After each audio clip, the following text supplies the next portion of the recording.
اس مٹی کے اوپر 39 روز غم کی بارش ہوئی 39 روز جی، غم کی بارش ہوئی۔ اور ایک روز اس پر خوشی کی بارش ہوئی۔ جی جی، اسی لیے انسان کی زندگی میں غم زیادہ اور خوشی کم کم حق کی بات آپ ٹھیک ہے۔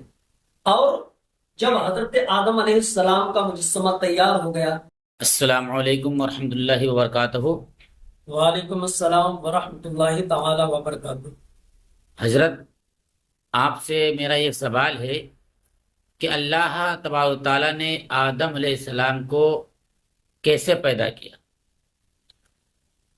اللہ تعالیٰ نے حضرت آدم علیہ السلام کو کیسے پیدا کیا؟ جی تو اس کا جواب یہ ہے، اللہ تبارک و تعالیٰ نے جب حضرت آدم علیہ السلام کو پیدا کرنا چاہا تو اللہ تعالیٰ نے ملائکہ کو مخاطب کر کے ارشاد فرمایا، وَإِذْ قَالَ رَبُّكَ لِلْمَلَائِكَةِ إِنِّي جَاعِلٌ فِي الْأَرْضِ خلیفہ، کہ میں دنیا کے اندر اپنا ایک خلیفہ، ایک نائب بنانے والا ہوں۔ یہ قرآن پاک کی آیت کریمہ ہے، پہلے پارے کی آیت ہے۔ اس میں اللہ تعالیٰ نے فرشتوں کو پہلے ہی آگاہ فرما دیا، یعنی فرشتوں کو اللہ تعالیٰ نے جب حضرت آدم علیہ السلام کو پیدا کرنا چاہا تو فرشتوں کو پہلے سے ہی آگاہ فرما دیا تھا کہ میں آدم علیہ السلام کو پیدا کرنے والا ہوں جو میرا خلیفہ اور نائب ہوگا۔ اللہ تعالیٰ نے تو فرشتوں نے یہاں پر ایک استفسار بھی کیا تھا اللہ کی بارگاہ میں تعجب کرتے ہوئے کہ تو دنیا کے اندر ایسے لوگوں کو پیدا کرے گا جو قتل کریں گے، خون ریزیاں کریں گے۔ تو اللہ تعالیٰ نے فرمایا تھا، اے فرشتوں، جو میں جانتا ہوں وہ تم نہیں جانتے۔ اس کے بارے میں اور بہت ساری تفصیل ہے فرشتوں کے درمیان اور اللہ تعالیٰ کے درمیان جو وہاں پر کلام ہوا۔ آپ نے یہ پوچھا کہ حضرت آدم علیہ السلام کی تخلیق کیسے ہوئی؟ اللہ تعالیٰ نے سب سے پہلے حضرت جبریل علیہ السلام کو حکم دیا کہ مٹی لے کر آؤ۔ حضرت جبریل علیہ السلام زمین پر آئے اور مٹی کو اٹھانا چاہا۔ وہ مٹی جو تھی وہ کہاں کی مٹی تھی اور اس کے رنگ کیا، یہ بھی آپ وضاحت کرتے ہوئے چلے؟ انشاءاللہ ساری چیزیں میں آپ کے سامنے پیش کروں گا۔ سب سے پہلے آپ یہ جانیں، حضرت جبریل علیہ السلام جب مٹی کو اٹھانے کے لیے چلے جی تو مٹی حضرت جبریل علیہ السلام کی بارگاہ میں روئی، گڑ گڑائی، چیخنے چلانے لگی اور گریاو زاری کرنے لگی کہ اے جبریل، مجھ سے مٹی کو مت اٹھا، اس لیے اگر تم مٹی کو لے کر جاؤ گے تو اس سے انسان بنے گا اور انسان گناہ کرے گا اور گناہوں کے سبب وہ جہنم میں جائے گا، اور جب وہ جہنم میں جائے گا، وہ جلے گا تو مجھے بھی تکلیف ہوگی۔ تو حضرت جبریل علیہ السلام کو ترس آیا اور آپ واپس چلے گئے۔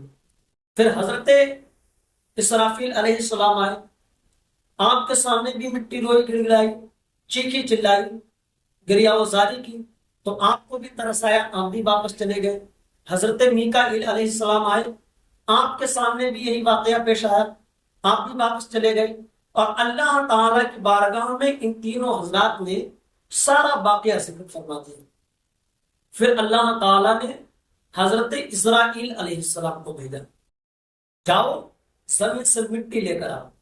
جب آپ بھی مٹی کو اٹھانے چلے تو مٹی آپ کے بھی سامنے روئی، چیخی چلائی اور گریہ وزاری کی کہ مجھ سے مٹی کو مت اٹھانا، لیکن آپ نے مٹی کی ایک نہ سنی اور ایک مشت مٹی کو اٹھایا اور اٹھا کر اللہ کی بارگاہ میں حاضر ہوئے، اور پھر اس کے بعد اللہ تبارک و تعالی نے اس کو، یعنی وہ جو مٹی لے کر گئے تھے، اس کے بارے میں اللہ تعالیٰ نے حکم دیا کہ اس مٹی کو صفا اور مروہ کے درمیان لے جا کر کے رکھیں، جہاں اس وقت کعبہ شریف بنا ہوا ہے۔ اب آپ نے یہ پوچھا کہ وہ مٹی کہاں کی تھی، اس کے رنگ کیا کیا تھے، تو میں آپ کو یہ بتانا چاہوں گا، وہ مٹی روئے زمین سے، یعنی تمام جگہ سے اٹھائی گئی۔ اس ایک مشت مٹی میں ہر جگہ کے ذرات شامل تھے، ہر جگہ کے، اور اس میں سفید، لال اور کالا، اور اس کے درمیان کے جتنے رنگ تھے جی ہر رنگ کی مٹی اس میں شامل تھی۔ اسی وجہ سے انسانوں کے اندر ہر رنگ پائے جاتے ہیں، کوئی گورا پایا جاتا ہے، کوئی کالا ہوتا ہے، کوئی سفید طریقے سے، کوئی مطلب ہر کلر طرح کا انسان پایا جاتا ہے۔ جس جس رنگ کی مٹی تھی اس رنگ کے آدمی نظر آتے ہیں۔ پھر اللہ تعالیٰ نے جب حکم دیا کہ اس مٹی کو صفا اور مروہ کے درمیان لے جا کر کے رکھ دو، اس مٹی کو وہاں پر رکھ دیا گیا، اور پھر اس کے بعد میں اللہ تعالیٰ نے اس کے اوپر لگاتار بارش فرمائی۔ جی جب اس کے اوپر بارش ہوتی رہی تو وہ مٹی کیچڑ کے مانند ہوتی، جب اس نے گارا کی شکل اختیار کی، پھر اس کے بعد اللہ تعالیٰ نے اس مٹی کو ایک لمبے عرصے تک یوں ہی چھوڑ دیا، تو زیادہ دن پانی نہ ملنے کے سبب وہ مٹی سوکھ گئی، سخت ہو گئی۔ ہاں ایک دم ٹھیکری کی طرح کھنکھنانے والی مٹی ہو گئی۔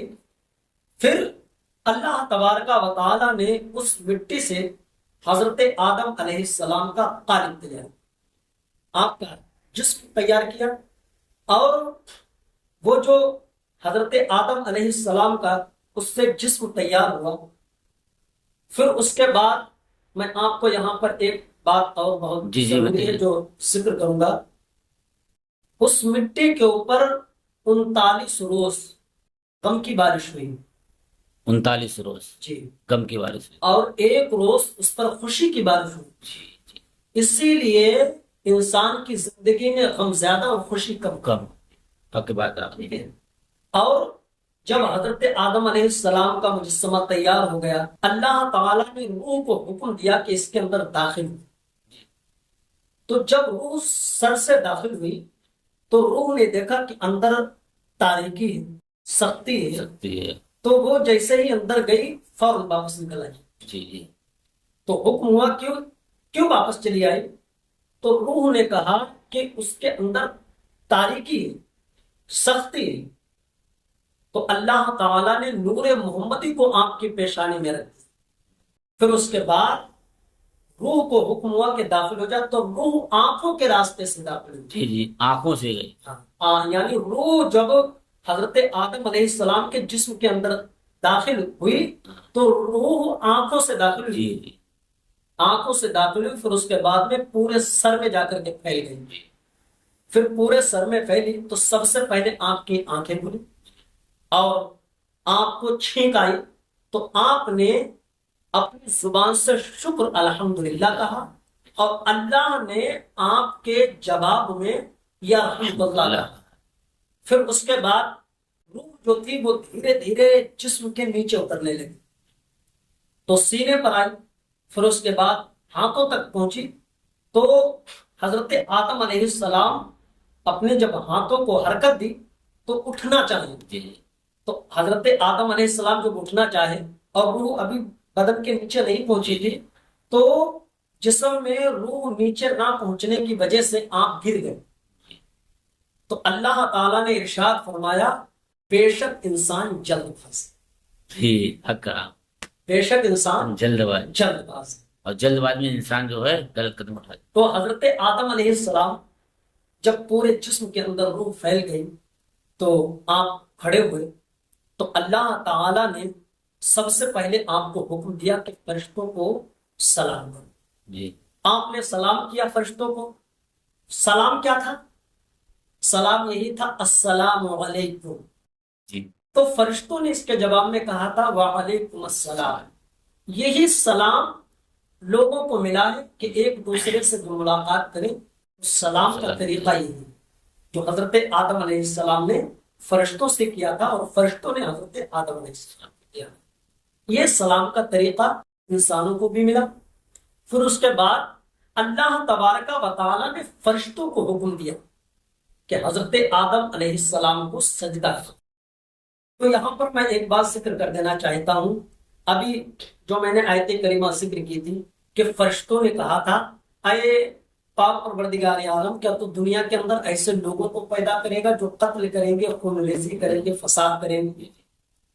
وہ تعجب کرتے ہوئے فرشتوں نے یہ اللہ کی بارگاہ میں استفسار کیا تھا، اب یہاں پر ایک سوال یہ پیدا ہوتا ہے کہ ابھی حضرت آدم علیہ السلام، یعنی یہ تو پہلے ذکر کر دیا تھا، حضرت آدم علیہ السلام کا جو مجسمہ تیار بھی نہیں ہوا تھا، تب اللہ تعالیٰ نے فرشتوں سے کہا تھا.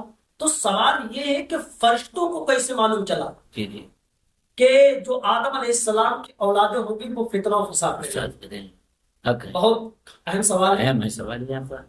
تو اس سوال کا جواب یہ ہے کہ اللہ تعالیٰ نے مذکورہ والا آیت کریمہ کے تحت فرشتوں کو پہلے ہی آگاہ فرما دیا، یعنی فرشتوں کو اس بات کا علم دے دیا تھا کہ میں آدم علیہ السلام کو پیدا کروں گا. آدم علیہ السلام کی تخلیق اور اولاد آدم علیہ السلام کی تخلیق میں آگ، مٹی، ہوا، پانی کی آمیزش ہوگی. جی جی تو فرشتوں نے، جو کہ ایک دوسرے کی ضد ہے، فرشتوں نے یہ قیاس کیا کہ ان مخالف عناصر اربع کی آمیزش کے تحت اولاد آدم علیہ السلام فتنہ و فساد میں مبتلا ہو جائے گی.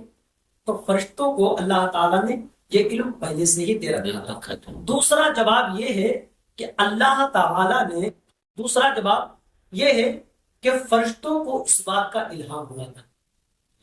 تو جب حضرت آدم علیہ السلام کا مجسمہ تیار ہوا، سارا ماجرا ہو گیا، تو اللہ نے کہا کہ آدم علیہ السلام کو سجدہ کرو.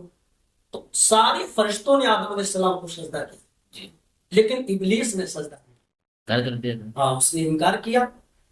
اللہ تبارک و تعالیٰ نے ارشاد فرمایا وَإِذْ قُلْنَا لِلْمَلَائِكَةِ اسْجُدُوا لِآدَمَ فَسَجَدُوا إِلَّا إِبْلِيسَ، جب ہم نے ملائکہ سے کہا کہ آدم کو سجدہ کرو تو فسجدوا، تو تمام نے سجدہ کیا الا ابلیس، مگر ابلیس نے انکار کر دیا.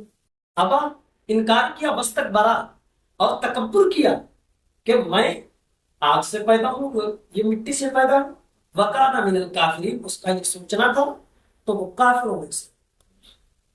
اس کے آگے کا واقعہ انشاءاللہ تعالی جو ہوگا انشاءاللہ تعالی ذکر کیا جائے گا. السلام علیکم. وعلیکم السلام ورحمۃ اللہ وبرکاتہ.